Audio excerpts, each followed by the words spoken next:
Well, hello. My name is Ted Evans, and I'll be your instructor for this Rubik's Cube Club. And we will start today with just basically a download of a dummy program. There's nothing in this program, but we're just going to do a download to practice it. We'll see if we can do it. So basically, that's just to make sure we got a good connection between the computer and the PLC.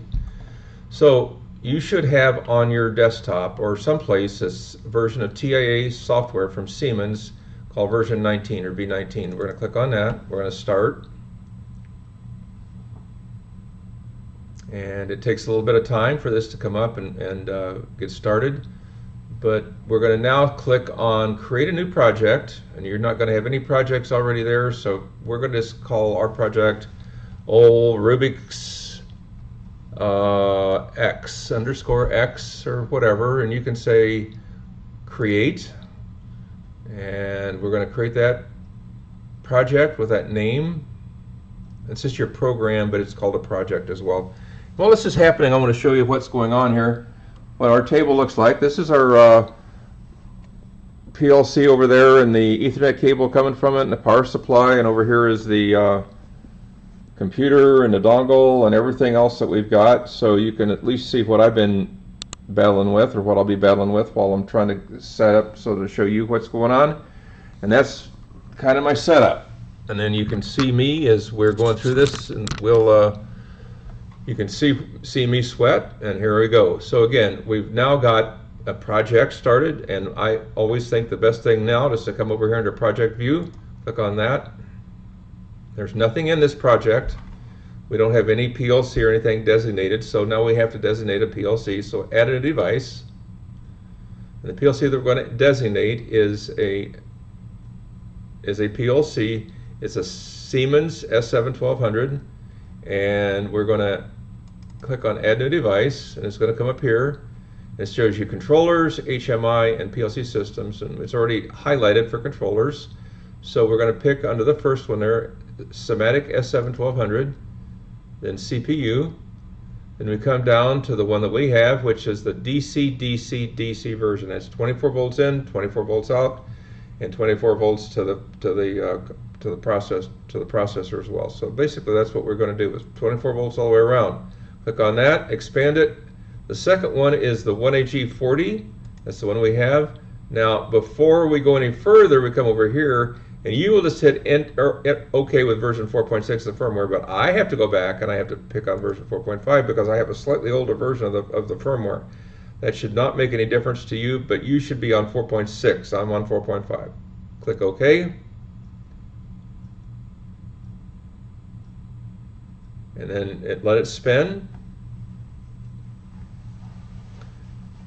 You wait, and you wait, and you wait, and you wait, and be patient. This is a course in patience. If you haven't figured it out yet, this is a course in patience. Okay, now it says a bunch of things here, and we want to not have any of these checked. Uncheck that box. Then say next. Uncheck that box. Next. It says no access, complete protection, or what else? I want full access, no protection. I don't want a password. I don't have to worry about passwords. Please do this. Please uncheck those two boxes, and it says full access, no protection. Say next, and then say finish, and I'm done. All that for nothing. But basically, you want to not have passwords. Okay, now down here is an Ethernet port. These are two Ethernet ports, and it doesn't matter where you have your connector cable from your computer to your PLC. It doesn't really matter which one of these is in, but you click on this little box down here. And if you notice down at the bottom, something funny happens, but underneath there's an Ethernet address. You can bring this up, and then it says, down here, click on Ethernet addresses, and then it says set Ethernet or IP address for the project, 192.168.0 and 1. We want to change that. We don't want to change it to 2, but we want to change it to 3, because we want to get off of 1. 2 usually is for the computer, so you can't have two things with the same address or they won't talk.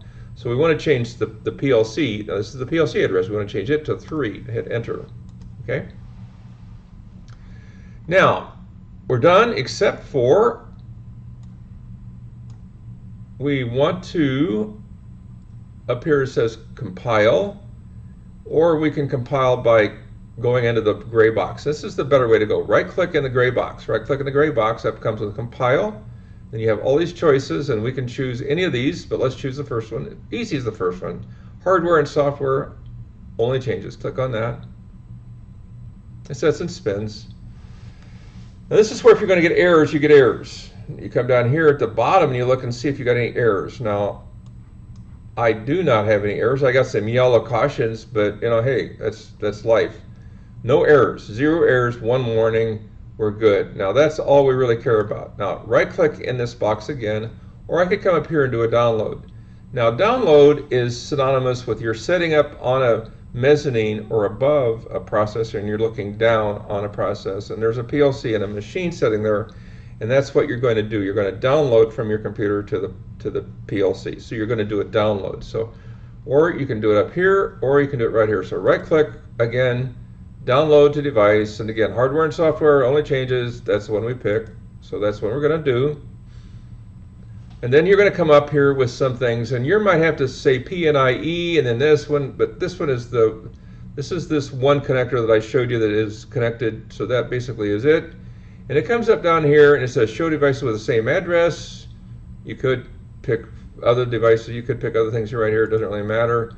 But basically with the same address is fine. And then you see this right here, which is 192.168.0.3. That's, you're in, and this is golden when you get over here, this is orange. So all you got to do is you just have to come down here and say load. At that point in time, all you have to do is say load. Now start search, you might have to do a start search, but right now load is all you got to do. So we're going to click load. See if it loads. It says it might not be a trustworthy device. We don't care. We don't have to worry about that. We're going to connect anyway, and we're going to do that and connect anyway. So go for it. Okay.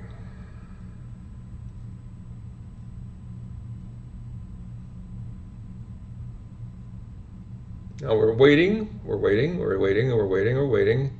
And it says synchronization. Now what is synchronization? Well, if you have more than one person working on this project together, you have to be synchronized. You're the only person working on this project from your computer. So we continue without synchronization, good to go. If it says something in pink, you got to do something. Usually it says stop all. If there's something in pink, you got to do something. Load, when it comes up, you're good to go. So now you're loading the program. You're loading nothing, but you're at least loading something. It's something that is nothing. Something's better than nothing, right? But you don't have a program in there, but who cares right now? You're just practicing. Okay, so finish. Next project we'll do with actual projects. So we'll get the next one. Okay. So now we are in, and let's see if we can go online. Now this would be online. So up here we see this little thing that says start CPU, and this says stop CPU. And this says, what we're doing is start CPU. It says, do you want to start? Yes, okay, let's start. And if we had a program, which we don't, but if we did, it would be over here under program blocks, OB1. If you can't remember that, it says main or OB1. And then it comes up here and it gives you a nothing program. But at least you can kind of say, let's see what this looks like. The glasses, monitoring, off and online glasses. And once you see that, if you see it green on the side, you should be in. Okay, so it says I'm online and I should be able to see those glasses. So basically, no, I don't want to go offline, I want to see the glasses. There's nothing there. If you clicked on the glasses and if there was something there, it would show up in green. But there's nothing there. But anyway, you'd see green along the side. And I'm in the run mode, and you should see the green on the run for the processor itself. And that's all you need, except for the fact that you don't have a program. So it can't do anything. Congratulations, you wrote your first non-program. All right, that's it for today. Have a good one, and we'll talk to you next time. We'll see you.